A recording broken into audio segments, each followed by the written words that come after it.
आज आप लोग को विश्वा पेनेसिया ट्यूटोरियल में स्वागत है।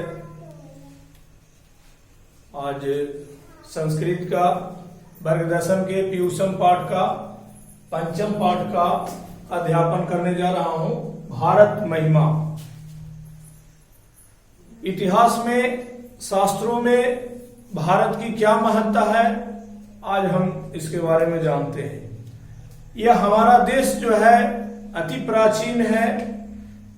इसकी महिमा वेदों में, पुराणों में भी गाई जाती है। यहाँ क्रमशः पाठ से यहाँ पौराणिकी जो दिया हुआ है, पुराणों से, विष्णु पुराण से एक श्लोक दिया गया है। आज इसको समझना है, इसका अध्यापन करना है। गायन्ति देवा किल गीत कानी, धन्यास्तु ते भारत भूमि भागे, स्वर्गापवर्गास्पद मार्ग भूते, भवन्ति भूया कुरुषा सुरत्व।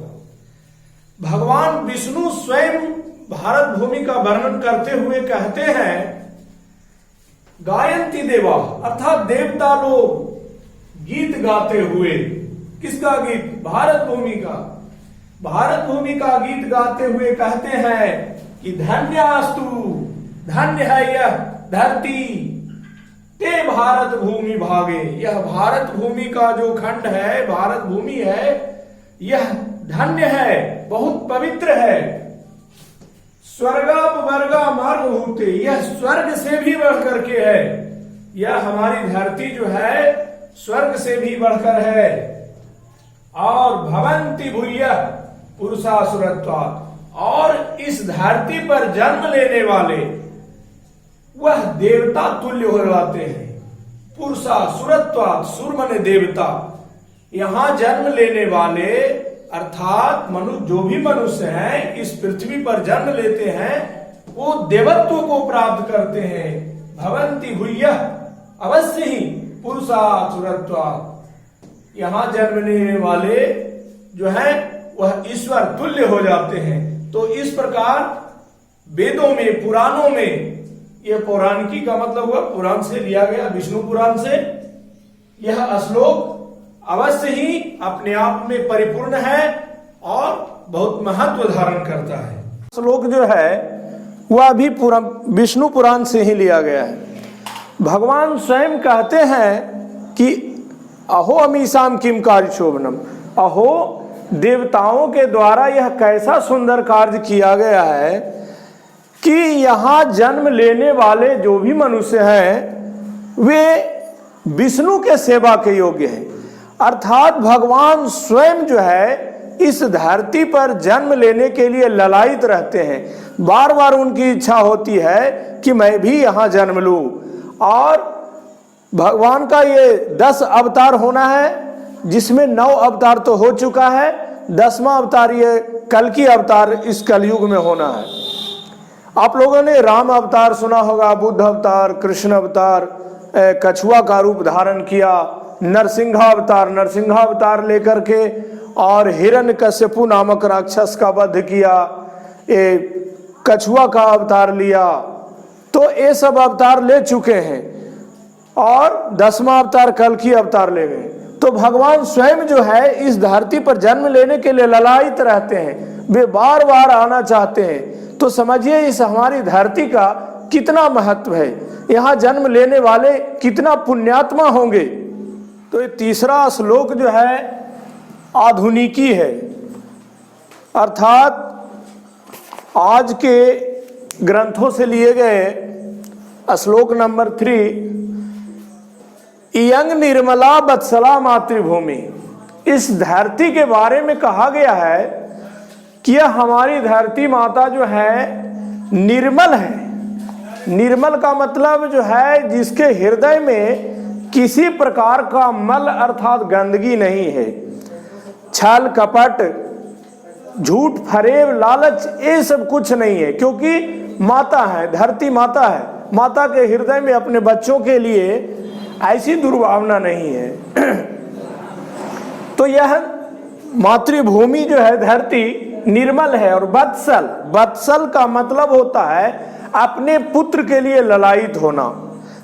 मैं अपने पुत्रों को क्या दे दूं, क्या खिला दूं, क्या पहना दूं, बहुत कुछ देने की इच्छा जो है अपने पुत्रों को, इसे हम वत्सल कहते हैं, वत्सला। तो यह निर्मला वत्सल मातृभूमि, यह अपनी मातृभूमि है, माता है यह धरती। प्रसिद्धम सदा भारतम वर्षमेतत्, यह भारत वर्ष की जो भूमि है यह सदा से ही प्रसिद्ध रहा है। विभिन्ना जना धर्म जाति प्रभेदे, यहाँ के लोग जो हैं भिन्न भिन्न प्रकार के लोग, भिन्न समुदाय के लोग, अनेक धर्म के लोग, अनेक समुदाय के लोग इस धरती पर रहते हैं। ये सभी धरती माता के संतान हैं।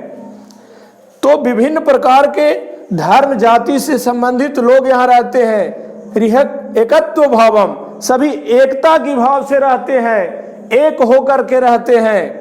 बहंतो बसंती, इस धरती पर, इस मातृभूमि पर सभी लोग जो है यह मातृभूमि के द्वारा दिए गए अन्न जल फल फूल खाते हैं। ये धरती माता सभी को जो है अपने पुत्रों को और पालती पोसती है। इसी के अन्न जल फल फूल खा करके और उनके पुत्र हम लोग जो है जीवित हैं।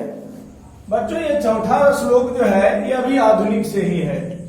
विशाला स्मदिया धरा भारतीय सदा सेविता सागरे रम्य रूपा बनय पर्वतय निर्झरे भव्य भूति बहंती भीरेसा सुबह चापुगा भी। अर्थात विशाला स्मदिया धरा भारतीय, विशाला विशाल बहुत बड़ी है भारत भूमि जो है हमारी धरती। अस्मदिया, अस्मद शब्द के जो है यह षष्ठी विभक्ति में है। यह हमारी धरती विशाल, हमारी धरती विशाल है, धरा मन धरती, भारतीय यह भारत की भूमि जो है बहुत विशाल है। सदा सेविता सागरे रम्य रूपा, यह सदा जो है सागरों से, सागर माने समुद्र होता है, समुद्र से बने वनों से पर्वतय ऊंचे ऊंचे विशाल विशाल पर्वतों से निर्झर झरनों से भव्य भूति, ये भव्य बहती भिरेशाम सुबह चापगामी और बहती हुई नदियों से सेवित है। इस धरती पर अनेक विशाल ऊंची ऊंची पर्वतमालाएं हैं। हिमालय के बारे में कहा गया है जिसकी मस्तक है, चोटी है, और सागर जिसके चरण पखार रहे हैं, वन जिसके श्रृंगार हैं। ऐसी हमारी धरती माता है जिसकी कल कल करती नदियां पूरे धरती को सिंचती है। गंगा यमुना सरस्वती ये सब जिसके गंगा जल है, ये सब हमारे नदियां हैं जो धरती को सिंचित कर अन्न जल फल फूल उगाते हैं। तो इस प्रकार हमारी धरती इन निम्न वनों पर्वतों नगरों सागरों रम्य तथा बहती हुई नदियों से सेवित है। आधुनिकी से ही दिया गया है। जगत गौरवम भारतम शोभनीयम सदा अस्माभिरे तथा पूजनीयम भवेत देश भक्ति समेशाम जनानाम परादर्श रूपा सदा वर्जनीय। यहाँ एक संदेश के तौर पर दिया गया है, हमारी धरती के संदेश है कि जगत गौरवम भारतम, यह हमारी धरती जो है, यह भारत भूमि, यह संसार का गौरव है। इसके समान कोई नहीं है। इसे सोने की चिड़िया कहा भी जाता है। तो जगत गौरवम भारतम शोभनीयम, यह भारत भूमि शोभनीय है, संसार का गौरव है। सदा अस्माभिरे तथा पूजनीयम, यह हम लोगों के द्वारा पूजनीय है, पूजा करने योग्य है।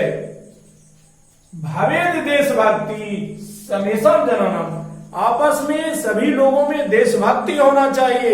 इस धरती माता के लिए यह आदर्श रूप देशभक्ति होना चाहिए। हमारी जो है धरती सभी को समान रूप से अन्न जल फल फूल देती है। फिर हम लोग आपस में भेदभाव क्यों करते हैं? हम लोग आपस में हिंदू, मुस्लिम, सिख, ईसाई, ये जितने भी धर्म और जाति के लोग हैं सब एक होकर के रहे। यह 5वें श्लोक में यह हमें संदेश देता है कि जिस प्रकार धरती भेदभाव नहीं करती, उसी प्रकार हम लोग को भी आपस में भेदभाव नहीं करना चाहिए, मिलजुल कर रहना चाहिए, क्योंकि यह धरती सभी का है, समान रूप से है। धन्यवाद।